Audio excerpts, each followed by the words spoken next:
ശരീരം മാത്രമല്ല ആത്മാവുണ്ട്. നമ്മുടെ മരണശേഷം നമ്മുടെ ആത്മാവിന് നിത്യജീവനുണ്ട്. പലപ്പോഴും ഒരുപക്ഷെ പലർക്കും ആത്മാവെന്ന് കേൾക്കുമ്പോൾ ഒരു അത്ഭുതമായി തോന്നാം. സ്നേഹമുള്ളവരെ, മനുഷ്യന് ശരീരം മാത്രമല്ല ആത്മാവുണ്ട്. ഈ ആത്മാവിന് നിത്യജീവനുണ്ട്.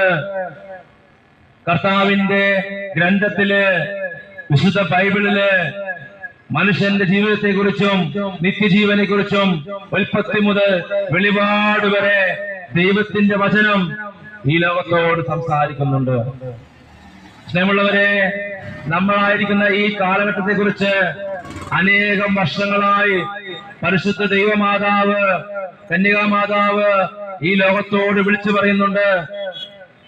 നമ്മളിപ്പോൾ ആയിരിക്കുന്നത് കർത്താവായ യേശുക്രിസ്തുവിന്റെ രണ്ടാമത്തെ ആഗമനത്തിന് മുമ്പ് വീണ്ടും വരുന്നവനായ കർത്താവായ യേശുക്രിസ്തുവിന്റെ രണ്ടാമത്തെ ആഗമനമായിരിക്കുന്ന ഒരുക്കത്തിന്റെ കാലഘട്ടത്തിലാണ്.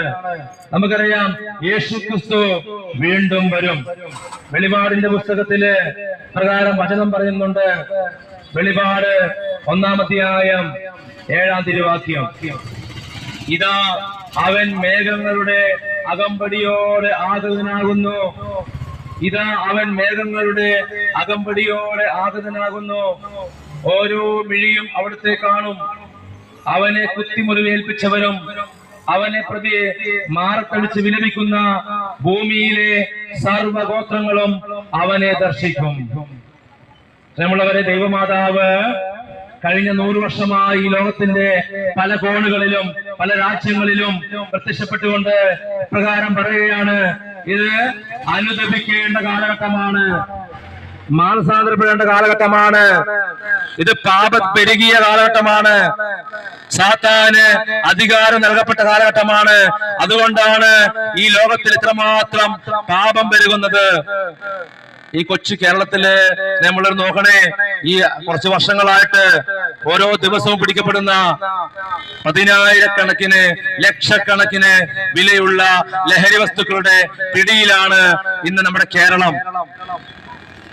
നമ്മുടെ യുവതിയുവാക്കളൊക്കെ ഇങ്ങനെ പാപത്തിൽ നശിച്ചു പോകുമ്പോൾ നമുക്കറിയാം, വാർത്തകളില് കഴിഞ്ഞ ദിവസങ്ങളില് സ്വന്തം മാതാപിതാക്കന്മാരെ മക്കൾ കൊല്ലുന്ന കാലഘട്ടം. ഇന്ന് വന്ന വാർത്തയാണ്, പല ലഹരി കേന്ദ്രങ്ങളിലും ഡിഅഡിക്ഷൻ കേന്ദ്രങ്ങളിലും എല്ലാ ബെഡുകളും പൂർണ്ണമായി നിറഞ്ഞു കവിഞ്ഞ അവസ്ഥയാണ്. നമ്മുടെ ഒരുപാട് യുവതി യുവാക്കൾ മക്കള് ഇന്ന് മാനസിക ആരോഗ്യ കേന്ദ്രത്തില്